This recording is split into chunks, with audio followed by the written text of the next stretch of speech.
Yo, what's up guys? Well, mabilis ang comment lamang po about kay Tautua, alright? Dahil nag-comment din po ang ating minamahal na subscriber, okay? So, ano masasabi ko dyan? Well, para sa akin po, yan pong usapin kay Tautua at kanyang agent, internal po yun.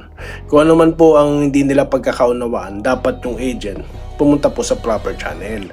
Para po kasi yung lumabas ngayon, parang natul po si Tautua. Ano? Hindi mo ayusin yan? Itutulpo kita o kaya bubunyag ko yan, parang ganun no. So ako po, di ako pabor sa mga ganyan. Dapat po hindi dinadamay ang publiko sa pang pribadong mga transaksyon. Kaya ngayon tignan nyo na naman nangyayari, nilalagay na naman po ng mga chismoso sa trading block. Itong si Tautua. Bakit kung nasabing mga chismoso yan? Wala naman po sinasabing legit sources.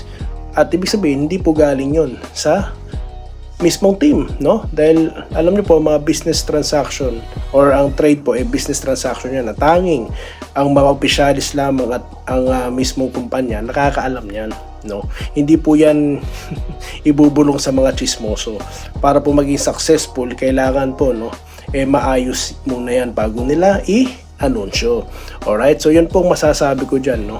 Unfair naman kay Tautua kung di po maganda pa naman ang nilalaro, no? Ang trabaho po nating mga fans, manood at mag-enjoy ng basketball, hindi po makialam sa mga internal matters tulad po niyan. Yun lamang po para sa akin. Maraming salamat po sa inyo lahat.